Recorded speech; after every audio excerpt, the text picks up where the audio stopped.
Mata upu se fululua. O le taua na si imai e se saka ya reo poamo.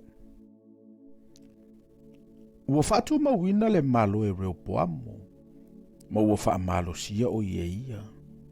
O na tu uale e ia ma Israelu uma whaatasi mai o le tu lafono Yehova.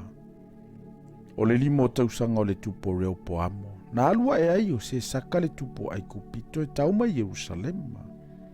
Awana lato wanga salatu ya Jehova. Makari o tatasi le afe ma le luo se lau.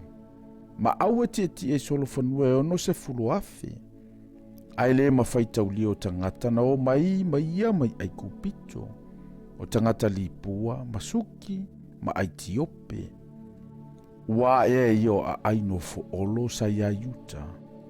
Ona o mai le o ia i Jerusalema. Ona aluatu le o se mai le profeta ya reo poamo, ma li si leo yuta sa whapotopoto ina i Jerusalema ona o se saka. Ma ua whape antu ia te ilatou. O lo whape ona whetala ima yo Jehova. Ua utoutu ua au.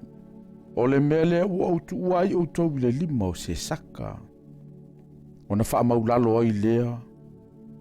O ali sili o Israelu ma le tupu. Wala tau whape antu. O lo o ami o tonu Jehova. Ua sila fia Jehova ua wha maulalo i latou. Ona tulei mai ai leo le afionga Jehova ya se maia ua whape mai. Ua wha maulalo i latou. O te le wha umatia i latou.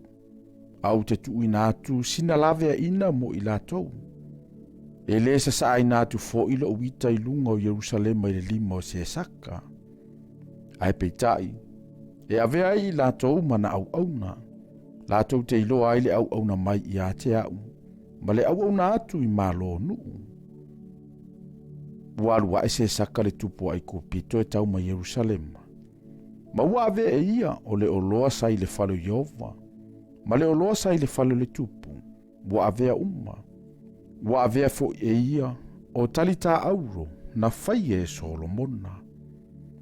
O na faia le tupo reo poamo. O talita apa me mea e sui ai. Ma na tu inatu ai i lima o li o le au e whaafeao. O ena leo i le faitoto o le falo le tupu. Alu atu le tupu i le falo Jehova. O no mai leo le au e whaafeao. Ma ave ia talita. Ma toe au mai ai i le potu o le au e whaafeao. Wa wha maulalo o ia. O na liliwe se aile ia ante i o le toa sao Jehova. Wa ia le matua wha umatia o ia. Sa iai fo i uta le manuia. Ua wha malo sia reo poamo le tupu ia te ia Jerusalema. Ma ua whai o ia matupu. Sa whaanga furu ma le tasi tausanga o reo poamo. Ina ua whai o ia matupu. E tasi le se furu ma le fito tausanga. Na ia whai ai matupu Jerusalema. O le aile na filifilia i Jehova i tu ainga umo Israelu. E tu ailo na suafa. O le ingofo i olona tinao na amalea o le saa amoni. Na amio le anga o ia. Ina ua le manatu ilona loto e saa ili ia Jehova. O mea na whai e reo poamo. O mea mua ma mea muli muli. Wale tusia ea i le tala se maia le profeta. Ma itu le tangata wa ai le tusio ngafa. Sa utu tau lava o reo poamo ma yere poamo yaso uma. O ta oto reo poamo fatasi mo na tama. O tanu fo yo ia ile aia tavita. O na solo aia ne ai lea o lona tali o avia. E fai matupu.